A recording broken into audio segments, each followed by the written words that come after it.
The SmplTrek is an odd meter monster. Freebie. Hey, how's it going, everybody? Welcome to Freebeat. Today's patron shoutout goes to Ringo Jam. Thank you so very much for the support. If you'd like to support the channel, just head to patreon.com/freebeat. Okay, so today we're talking about odd time signatures, odd meter, on the Sonicware SmplTrek, and just how cool this thing is when it comes to odd meter, because the first thing to note is that the SmplTrek counts individual track length independently from scene time signatures. Now, a scene is a collection of different tracks. So if you can see the 1 lit up there at the top of the screen, that is scene 1. And that's comprised of all these different clips down all of these different tracks. Each of those clips can have their own individual length, and that will go independently of the actual time signature of the scene. This combined with scene repeats can really make for some interesting stuff. And it's very easy to pull yourself kind of out of what would normally be musically a sticky situation with a bunch of different time signatures going at once. You can pull yourself right out of it easily just with a new scene. It's super cool. So let's go ahead and start by selecting scene 1.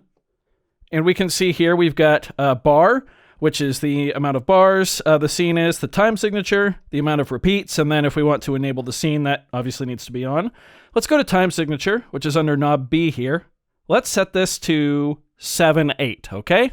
That's going to be, if we're at 120, it's going to be 1, 2, 3, 4, 5, 6, 7, 1, 2, 3, 4, 5, 6, 7, 1, just like that. So now let's put something on track 1 here. Let's get some drums going. Let's just use... Yeah, the rock kit is just fine. But I don't want to program the rock kit in 7. I want to program it in 3.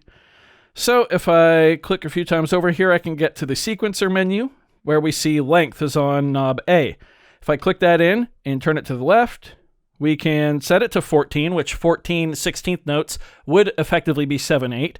But I want to go to 3/4 or 6/8. So I'm going to turn it down to 12/16. Okay, let's go ahead and program a beat in here. Boom, bap, boom, bap, boom, bap, da. Yeah, boom, bap, boom, bap, boom, bap, bap. That works. Do, bap, boom, bap, boom, bap, bap. Let's put that clap on there too. Okay. Some hi-hats. Dat, dat, dat, dat. Sure. Whoops. There we go, like that.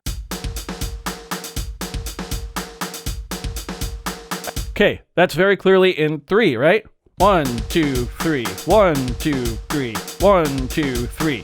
However, if we pop back out here by hitting home to the home screen, watch the playhead on the scene itself.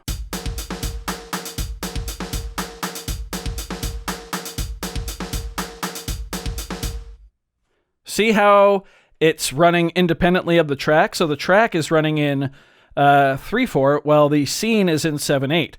So since the scene is 4 bars long, we can actually count through this with a little bit of determination in 7. Here we go. 1, 2, 3, 4, 5, 6, 7, 1, 2, 3, 4, 5, 6, 7, 1, 2, 3, 4, 5, 6, 7, 1, 2, 3, 4, 5, 6, 7. There it cuts. You can start to see where this gets interesting. It will go to the next scene if we tell it to, regardless of where the playhead is in an individual track. Okay, so to illustrate this, let's go ahead and put a bass line in the same scene, but we're going to put this in 7. So let's select our sound. We'll just use one of those cheesy bass synths that they give you stock here. Is that in 7? Do, do, do, do, do, do, do, do. No. That is. Let's do that. And let's go ahead and set our length here to 14, which is 7/8. Also, really quick, let's go ahead and set the polyphony to monophonic, which is new as of the latest firmware update. That's a new thing you can do. Here we go.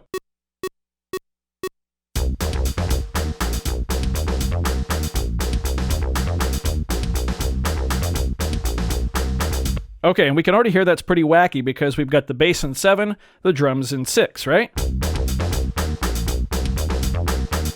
We can see the playheads moving independently there too.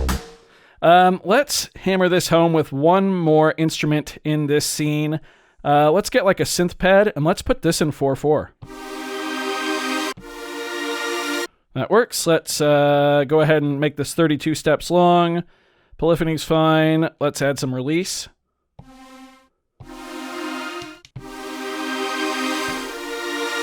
Yeah, beautiful. Let's record.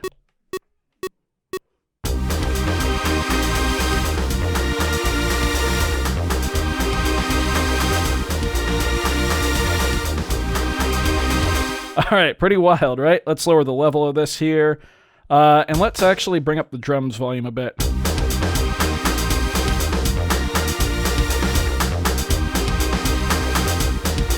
All right, so that's kind of all over the place, but it's pretty cool sounding too. Let's try to count through this, shall we? Remember, the scene itself is in 7/8. 1, 2, 3, 4, 5, 6, 7. 1, 2, 3, 4, 5, 6, 7. 1, 2, 3, 4, 5, 6, 7. 1, 2, 3, 4, 5, 6, 7. Perfect. Let's also real quick go into the scene setting itself here, and on C, which is repeat, we're going to set that to 2. Now, it's kind of always been this way on the SmplTrek. It says repeat. Really what it means is times through, effectively. So we're going to repeat this once, if that makes sense. We're going to go through it twice. And that's before it moves on to the next scene, which we don't yet have. So let's do something about that. Let's make a second scene, and let's make this one in 4/4 for all of our instruments so we can hear just how drastic this really is. So we enable it. 4/4, 4 bars, perfect. Go into the first clip here, which is of course our drums. We're gonna go super straightforward. Boom, bap, boom, boom, bap. Boom, bap, boom, boom, bap. That's our kick. Snare on 2 and 4. Big quarter note open hats. Yeah, just like that. Let's go into our bass track now. Let's set the length here to 32 steps, so 2 measures. Let's go up to a D. Something like that. Yeah, let's go.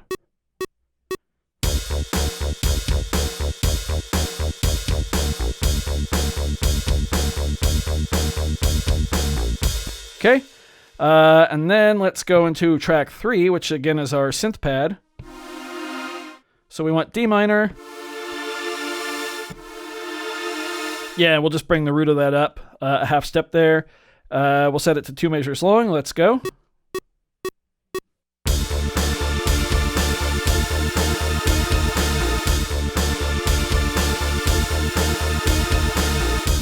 Cool. That works for me.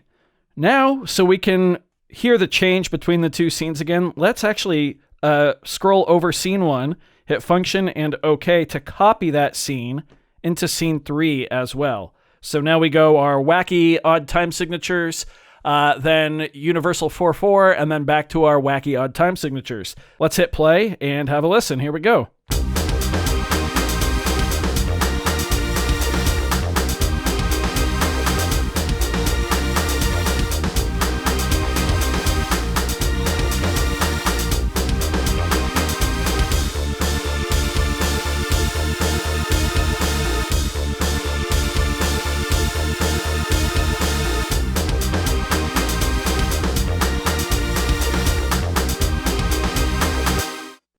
Let's do it one more time, and this time I will count through it with everybody, okay? Remember, we start off in 7/8. Here we go. 1, 2, 3, 4, 5, 6, 7, 2, 2, 3, 4, 5, 6, 7, 3, 2, 3, 4, 5, 6, 7, 4, 2, 3, 4, 5, 6, 7, 5, 2, 3, 4, 5, 6, 7, 6, 2, 3, 4, 5, 6, 7, 7, 2, 3, 4, 5, 6, 7, 8, 2, 3, 4, 5, 6, 7, 1, 2, 3, 4, 1, 2, 3, 4, 1, 2, 3, 4, 1, 2, 3. Here we go. 1, 2, 3, 4, 5, 6, 7. There you go. You get it.